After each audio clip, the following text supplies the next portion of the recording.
MCQs related to stroke. First MCQ is patient present with weakness of right side of body.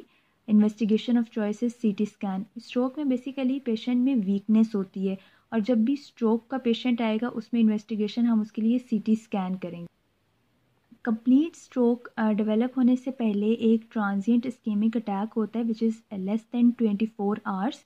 Reversible होता है, थोड़ी देर के लिए patient की बॉडी में वीकनेस होती है और उसके बाद पेशेंट रिकवर हो जाता है. उसको हम लोग ट्रांजिएंट इस्केमिक अटैक कहते हैं. तो अगर हिस्ट्री में पेशेंट प्रेजेंट करे weakness of one limb and he recovers in 12 hours, mean less than 24 hours में वो वीकनेस रिकवर कर गई है, इसका मतलब ये रिवर्सिबल स्ट्रोक है. ट्रांजिएंट इस्केमिक अटैक मीन अभी स्ट्रोक इनिशियल स्टेज पे है. ठीक है. अब सब अरेकनॉइड हेमरेज का सिनेरियो इस तरह से आता है कि पेशेंट में ऑसिपिटल और वर्स्ट हेडेक होती है. ठीक है. हेडेक होता है ऑसिपिटल रीजन में and it is worst headache of life. Patient unconscious हो जाता है और मेनिंजियल इरिटेशन. ये जो 3 साइंस हैं अगर ये एक साथ आ जाएं तो ये हमेशा सब अरेकनॉइड हेमरेज ही होगा. Patient has sudden acute onset of occipital headache, unconscious plus meningeal irritation, तो ये सब अरेकनॉइड हेमरेज होता है. एक बात याद रखनी है कि सबसे ज़्यादा जो स्ट्रोक है वो मिडल सेरिब्रल आर्टरी के डैमेज की वजह से होता है और मिडल सेरिब्रल आर्टरी खास तौर पे जब इंटरनल कैप्सूल को सप्लाई करती है, अगर वो सप्लाई कट ऑफ हो जाए तो उसकी वजह से सबसे ज़्यादा स्ट्रोक होता है. ठीक है. Non hypertensive complaint of slurring of speech and weakness of right side of body. ठीक है. अब एक चीज़ आप इसमें देखो कि जो स्पीच एरिया है वो मिडल सेरिब्रल आर्टरी से सप्लाई होता है, जिसमें ब्रोकाज एरिया, वर्निकी एरिया. अगर आप स्ट्रोक की वीडियो देखो मेरी तो उसमें मैंने क्लियरली बताया है कि जो स्पीच एरियाज़ हैं उसको मिडल सेरिब्रल आर्टरी सप्लाई करती है और जब ये आर्टरी डैमेज होती है तो स्लरिंग ऑफ स्पीच के साथ पेशेंट प्रेजेंट करता है. So option will be middle cerebral artery. ठीक है. ये इसमें बेसिकली एंटीरियर सेरिब्रल आर्टरी भी था, लेफ़्ट और राइट का ऑप्शन भी है.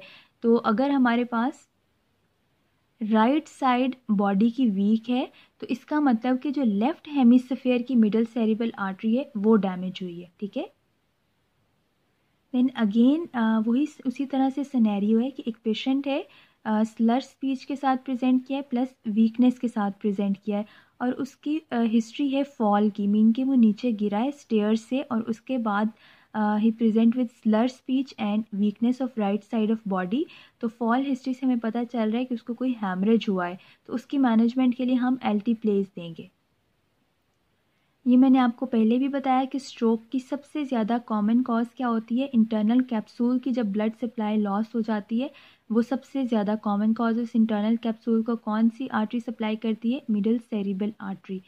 Patient had right upper and lower limb hemiparesis plus speech difficulty, means के स्पीच डिफ़िकल्टी भी है पेशेंट में और राइट साइड ऑफ बॉडी का पैरालिसिस है, both sensory and motor loss right side body का.